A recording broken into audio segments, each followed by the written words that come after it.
What is hope? Is it a feeling or an emotion? The poet Emily Dickinson said that hope is a thing with feathers. Is it positive vibes towards the future or a feeling of possibility? Maybe optimism? I've been thinking a lot about hope lately.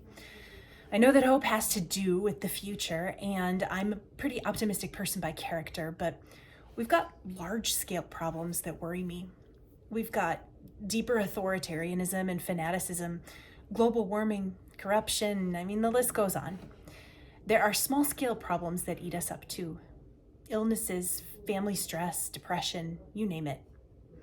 Just when I want that light of Christmas to shine brilliantly, please, hope can feel elusive. Isaiah has some words for us this morning about hope. Isaiah writes of someone, of a servant who will open the eyes that are blind, bring the prisoners from the dungeon, and liberate those who sit in darkness. It's a pretty hopeful vision, right? Well, Isaiah was probably thinking of ancestors like Jacob or Moses when he spoke about that servant, or maybe he was thinking about someone who was in his midst, around him, who could step into that servant role. First century Christians began to understand these beautiful verses as referring to Jesus. Isaiah's vision is beautiful, and believe me, I want to liberate all people from all the dungeons that imprison us, from addiction, from debt, from stress, from mental turmoil, all of it. Yes, yes, and yes. I want to hope for this grand vision, but it is so bold, and our problems are so serious. Hoping for something like that can almost feel like wishful thinking. Chan Hellman is a social worker, and he writes about how we use the word hope in our daily language. We say things like, I hope you're well, or I hope you have a good day, or I hope the meeting is what you need it to be.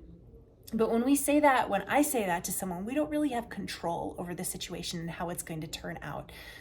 We don't know if the day will turn out well or if you are going to be well. It's really more of a wish when we say that instead of a hope. But I don't think that the prophet Isaiah was idly wishing, I wish that people could be free from the dungeons that imprison them.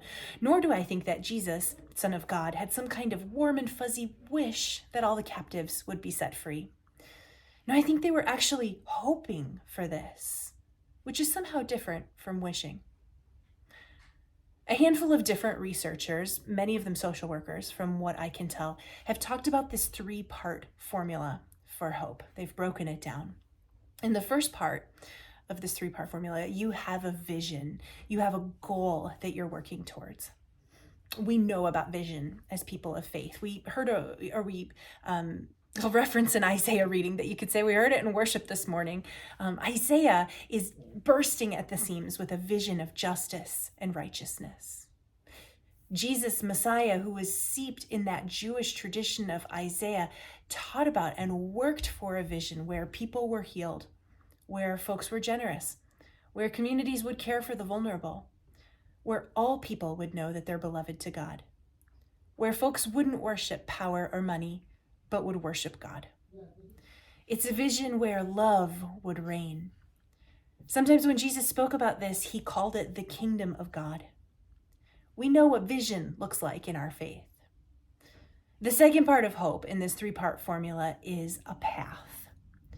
Hope is, is where I am, or where we are as a people, and where I am in my life. And there, in that vision, is where I want to be. Now, what's the path to get us from here to there? Think of someone in a recovery program, like Alcoholics Anonymous, or in some sort of training program. There's a clear path to recovery, to be recovered. In a training, there are clear steps that you have to take in order to get to point B. In Isaiah, the path is pretty clear. The people are called to stand firm in their traditions, which call them to take care of folks. God says that through the way that people live, God's justice will rain down. Likewise, Jesus has a path for us. He calls us back to that old religious anchor and says that we must love the Lord our God with all our heart and all our soul and all our mind and love our neighbor as ourselves. The path is love. The path is service, grace, forgiveness. It is the way, and we are people of the way. Well, this vision is broad, this vision that Isaiah talks about, or Jesus does. Sometimes Jesus' vision is as narrow as freeing the person who is in bondage that's standing right in front of them, right there, right now. Some of us have made a particular commitment to this path of righteousness, of right living in our baptisms. God reaches out to us and we reach back to God, and we promise to walk in this way of righteous living, or to do our best to. So there's a final piece in this 3-part formula for hope. First, there's the vision. There's the goal. Do you have it? Where do you want to be? Second is the path. How are you going to get there? And then third is the willpower. Do you have the mental energy, the passion, the drive, the persistence to get there? So about willpower. One of the first times that I attempted to drive a stick shift car in the real world and not a cornfield, I was driving on the highway in traffic with my brother, Andrew. Shifting gears, I think, is kind of the ultimate act of diplomacy. You're coaxing the engine from first gear into second gear, and the motor is a total hothead. You can set it off at any moment. Experienced diplomats can kind of move this transition with a lot of ease, but the novice has to learn. I was a novice and I was attempting to upshift, and I killed the car in the middle of the traffic, right there on the highway. I announced that I was done, and I swapped seats with my brother. I had my own automatic transmission car, so it wasn't deeply motivating to me to learn how to drive this car. And I didn't pick it up again until a few years later when I was in Tegucigalpa, which is basically the hilliest city in Central America. And I realized that the church had a truck sitting out back that no one knew how to drive. In the church, they told me that I could drive it. The problem was it was a stick shift car. It was a manual transmission, but I really wanted to be able to drive that car. I had a really clear goal. I had a really clear goal, and I was deeply motivated, right? There were things to do in Latin America that a car would enable me to be able to do. There were dance clubs to visit with my friends in the evenings. So I learned it. I learned how to drive this car. I had the willpower to learn. The more we desire the outcome, the more likely we'll walk the path to achieve it, and we won't give up. Now, we can get tripped up in this 3-part formula of hope. Sometimes we can't see the vision. We can't see where we're going, and that's hard. We don't even know where we want to be or what it is we're looking for. Things are so tense, so stressful, or so tough that we can't even imagine it.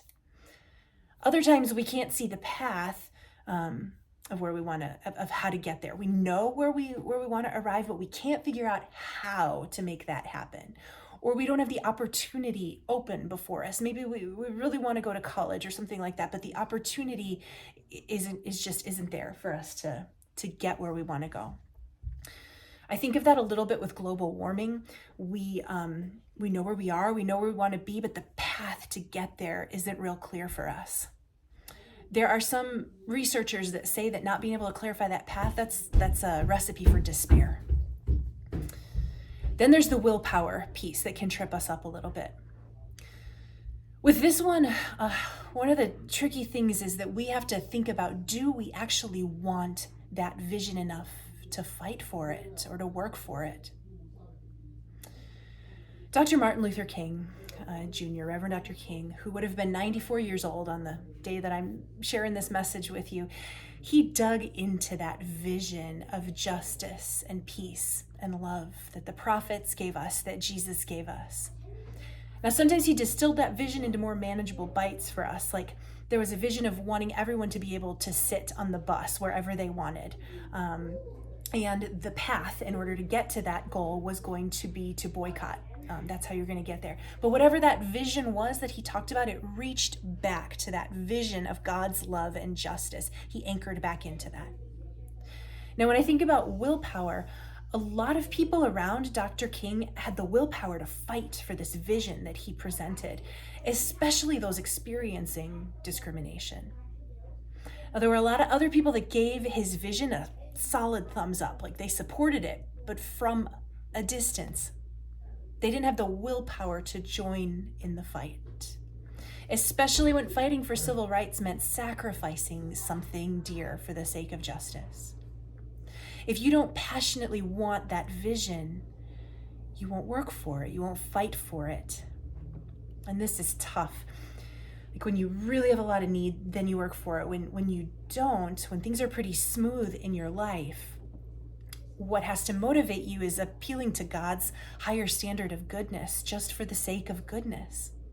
And that might mean giving something up.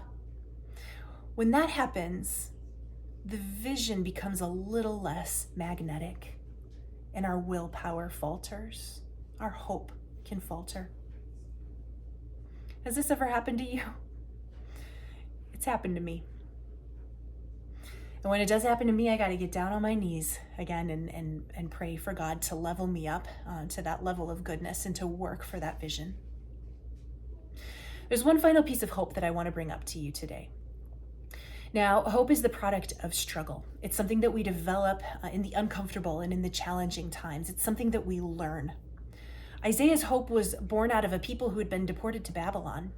So quick little history lesson here. Remember that 600 years before Christ, the Babylonian Empire ransacked Jerusalem. They destroyed the temple, they burned the city down, and they deported all of the people in what we call the Babylonian exile.